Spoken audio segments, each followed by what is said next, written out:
What's up, friends? And welcome to JoJo in the Morning. I'm JoJo, and it's the morning. It's going to be a really good day. I got something fun that I want to talk to you about. It's going to help you. It's going to encourage you. It's going to make you want to go deeper into the place of prayer. It's going to be good. All right, let's jump into this real quick. I want to go to Isaiah 6:1. It says, in the year that King Uzziah died, I saw the Lord sitting on a throne, high and lifted up, and the train of his robe filled the temple. Now, here's something you got to know. That one scripture is probably one of the most power-packed scriptures in all of the Word. And look how big that book is. And all of the Word, that is one of the most power-packed scriptures. All right, let's jump into this. In the year that King Uzziah died, the thing about King Uzziah is at the end of his reign as the king, he became king at a very young age. That was the very height of the power of Judah. That was a bad man right there. He took the nation when it was a divided kingdom, Israel, and then sometimes it's Israel and Judah, it's a divided kingdom, took Judah to the highest place of power it's ever been. And then Isaiah said that when King Uzziah died, he had a vision, and he saw the Lord sitting on a throne, high and lifted up. Now, this is a scripture where it talks about, holy, holy, holy, and the creatures were flying around the throne. It's one of the places this type of vision is mentioned in the Bible. High and lifted up. And then it says, and the train of his robe filled the temple. What you got to understand is this. In Old Testament days, whenever two nations would go to battle,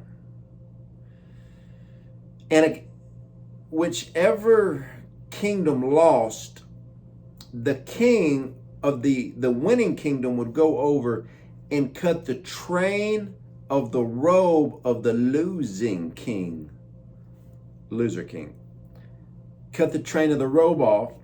Then the tailors would come in, and they would actually sew the tail of the losing king to the robe of the winning king. So every battle that a king had, the train of his robe would become longer and longer and longer.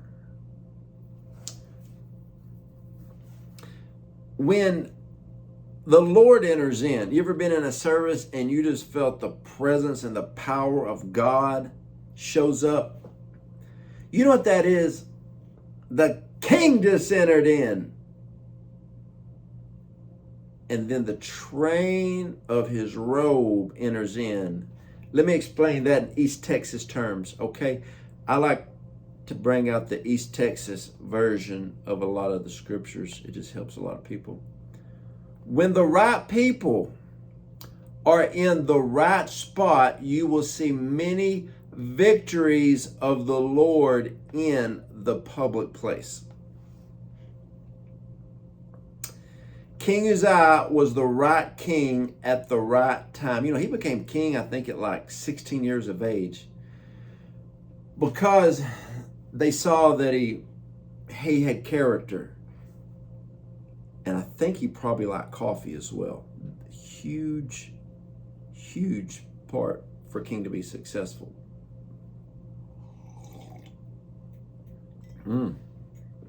That's good. So the thing about it was, King Uzziah, good dude. When he died, the prophet saw the vision of the Lord at the throne, which this is what I'm kind of gathering from this. God was in the right place. Jesus was in the rightful place. Holy Spirit will always be in the right place. The problem is we don't identify in our mindset sometimes that God's in the right place, Jesus is in the right place, Holy Spirit's in the right place. Therefore, our lives are different because we don't live that out. I was talking to somebody the other day, they were upset, they were confused, and I said, whoa, whoa, whoa. My Bible says that Jesus is at the right hand of the Father interceding for you and I. Now, what you're going through, Jesus is interceding, and the Holy Spirit that is currently with us right now is moving, working on your behalf. You have to identify Holy Spirit in your situation.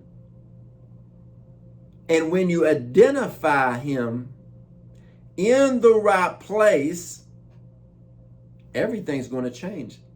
This is why the Bible says that when the righteous are in leadership over nations, the people will rejoice. Okay? So, when the right people are in the right spot, you will see the many victories of the Lord in the public place. Now, here's what I want to ask you right now, okay? Here's what I want to ask you right now. Are you in the right place currently with the Lord? And if you're currently in the right place with the Lord right now, you will see many victories. You will see numerous breakthroughs. You will see yourself coming through. You will see all this. And so what I love about this is it really breaks out to understanding that when the right people are in leadership, things change. So, you know, how many times have you been working at some place and you're like, oh Lord, I pray that you would remove my boss, my supervisor, my manager. And then sometimes like a new person will come in and man, they're a little bit wiser, a little bit smarter. They're not under pressure. Their home life is good. They're a believer. The whole workplace has changed. You know, and in the church world, I remember me and a few of my ministry friends, we were doing these conferences like on the road. We would preach at the same ones. We would preach at different events. Man, our first event, man, we were in a great church, great leadership, good worship band. Woo, we thought we was on to something. Next church I went to, church leadership, a little questionable. Worship team was trying. It wasn't the house worship team, but you could tell they were feeling a little restriction in the place. It just didn't go as good. Years later, we found out that the pastor and his wife was having some problems. Years later, that was apparent. There was a lot of strife amongst leadership. We didn't know that before the event. Next place we went to, great church, good pastors. They were just sweet, kind people. Love the Lord. And then the worship team, they brought a team in that were musically, they were talented, anointed. They a little dry, we'll just say. Event was a little bit rough because the right people were not in the right place. Next event, we knew we were going to a great church full of great leaders. So me and another one of the guys that we were traveling with, we said, we're going to bring in our own worship leaders. We brought in our own worship leaders. That thing went off. Boom. I mean, woo. We couldn't even hardly preach without the power showing up. Man, signs, wonders, and miracles. People getting laid out by the Spirit of the Lord. Just powerful, powerful. The right people were in the right place. The right church leaders, right worship folks, the right ministers. People came in hungry. They came in expecting. Things happen. Now, in all my world travels and ministry, I remember one time we went to this restaurant. Me and some of my friends, we were, where were we? We were somewhere. I think we were in Virginia preaching. And we went to this restaurant. They were like, oh my gosh, Joe, have you ever been to name the restaurant? I said, no, but I heard it's good. And so we went. Oh my goodness. This restaurant was phenomenal.